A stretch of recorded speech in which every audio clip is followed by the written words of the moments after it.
ಹಾವೇರಿಯ ಹಾನಗಲ್ನಲ್ಲಿ gang rape ಪ್ರಕರಣಕ್ಕೆ ಸಂಬಂಧಪಟ್ಟಂತೆ ರೇಪ್ ಆರೋಪಿಗಳಿಗೆ ಬೇಲ್ ಮಂಜೂರಾಯಿತು.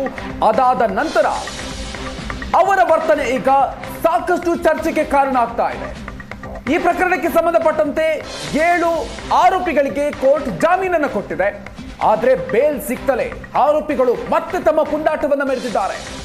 ರೋಡ್ ಶೋ ಮಾಡಿಕೊಂಡು ಹೋಗಿದ್ದಾರೆ ಈ ಆರೋಪಿಗಳು. ಅಕ್ಕಿ ಆಲೂರಿನಲ್ಲಿ ಆರೋಪಿಗಳ ರೋಡ್ ಶೋ ಆಗಿದೆ.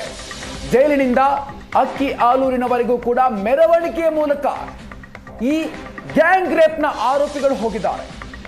20ಕ್ಕೂ ಹೆಚ್ಚು ಬೆಂಬಲಿಗರ ಜೊತೆಗೆ ರೋಡ್ ಶೋವನ್ನು ನಡೆಸಿದ್ರು. ಬೀದಿಗಳಲ್ಲಿ ಮೆರವಣಿಗೆಯ ವಿಡಿಯೋ ಈಗ ಸಾಕಷ್ಟು ವೈರಲ್ ಆಗ್ತಾ ಇದೆ. ಜನವರಿ 8, 2024ರಲ್ಲಿ ನಡೆದಿದ್ದಂತಹ ಗ್ಯಾಂಗ್ ರೇಪ್ ಪ್ರಕರಣಕ್ಕೆ ಸಂಬಂಧಪಟ್ಟಂತೆ 19 ಆರೋಪಿಗಳಲ್ಲಿ ಈಗಾಗಲೇ 12 ಮಂದಿಗೆ ಜಾಮೀನು ಸಿಕ್ಕಿತ್ತು. ಉಳಿದ 7 ಮಂದಿಗೆ ನ್ಯಾಯಾಲಯ ಈಗ ಬೇಲ್ ಕೊಟ್ಟಿದೆ.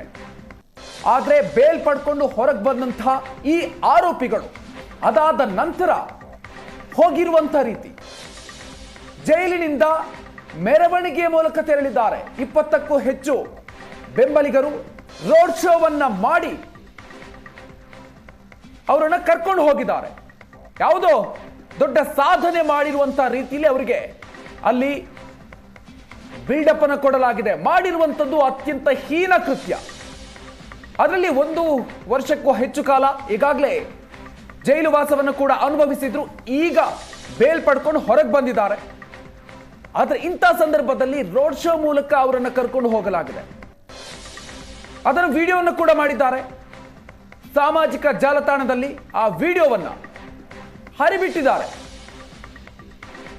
ಹೀನ ಕೃತ್ಯವನ್ನ ಮಾಡಿದಂತ ಈ ಆರೋಪಿಗಳು ಮೆರವಣಿಗೆಯ ಮೂಲಕ ಅವರನ್ನು ಕರ್ಕೊಂಡು ಹೋಗಿರೋದು ಸಾರ್ವಜನಿಕರಲ್ಲಿ ಈಗ ಸಾಕಷ್ಟು ಪ್ರಶ್ನೆಗಳನ್ನು ಉದ್ಭವಿಸಿದೆ. ಈ ಬಗ್ಗೆ ಪೊಲೀಸರನ್ನು ಕೂಡ ಪ್ರಶ್ನೆ ಮಾಡ್ತಾ ಇದ್ದಾರೆ.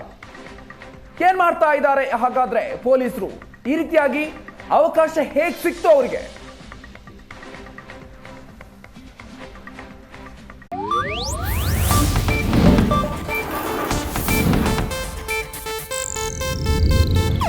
ಇದು ಏಷ್ಯಾನೆಟ್ ನ್ಯೂಸ್ ನೆಟ್ವರ್ಕ್ ಪ್ರಸ್ತುತಿ.